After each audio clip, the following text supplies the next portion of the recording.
Money B, a real ass nigga who put me in the game, Tupac in the game, Saphir nigga financed my first studio. It's poppin' world, this 4 racks, 1/2 of the Mekanix. And this Kenny Tweed the Great, the other half of the Mekanix was good. Shit, I started producing my pops. He played music. He was a musician. He played the saxophone, drums, and as a youngster, he always had me in the music, playing the piano, drums, trumpet, and I just used to always hear beats and stuff in my head. You feel me? And finally got the equipment, and shit, been producing since then. The first beat, I think my first beat I did that came out was a beat that when me and him first hooked up working with this artist called IRS. You feel me? That was one of my first placements. I think Numbskull was on one of the records, and one of the dudes from the Regime was on another one. So that was my first placement right there. I got started just b-boy shit, really, breakdancing.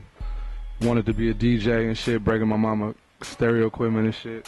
And then I was cutting hair.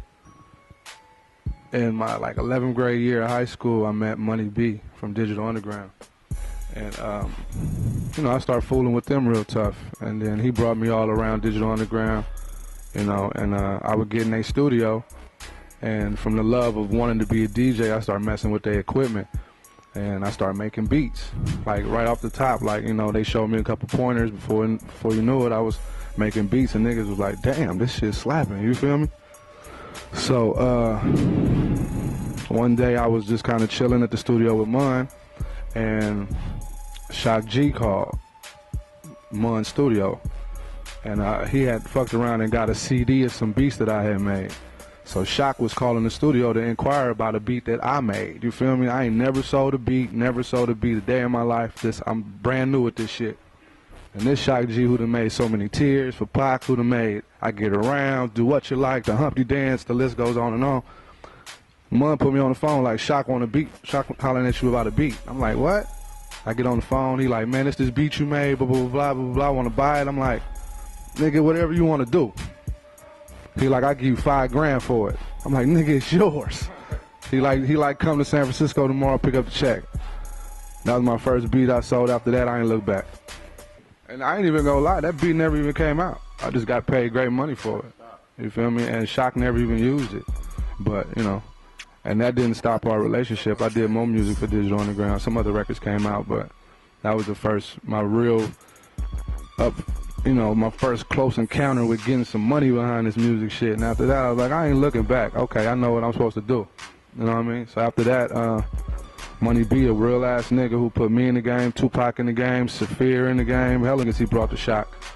Mun was like, nigga, I'm gonna get you your own studio. Took me to Leo's Pro Audio, and they financed my first studio, 8-track. I had an 8-track, Tascam, keyboard, speakers, headphones. Mun put me in the game. After that, I was at the house making beats. I was producing, he was producing. We were both producing individually, and an artist fell in my hands by the name of IRS. And his family member came to my house and was like, man, look, I got 8 G's. I got to go lay down, put this dude out. You know what I mean? So he counted out 8 grand on my table. I went and got some beats, started a record for this guy. And I asked him if there was any other producers that he knew that he wanted to include on the album. And he was like, yeah, it's this one cat I want to get some beats from. His name Kenny Tweed. I'm like, oh, okay, well, let's do it. So he brought Tweed to the studio. First time I ever met Tweed, right? Yeah. We was at Adrian Gregory's studio, who actually used to manage Digital Underground. So, yeah, Pac, too, used to manage all of us, really. But so that was the first time we met. So we worked on that album together. I think Tweed contributed about 3 or 4 records, 2, 3, 4 records. And I did most of the rest of the record. And after that, we loved what each other was doing. You know what I mean? So it was like, okay, I'm going to see you. We're going to lock.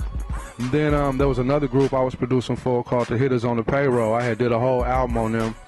and they had problems with their record company or whatever, and the record got leaked and whatever, and they was going back at it. The hitters on the payroll was going back at it again, like we about to do another record.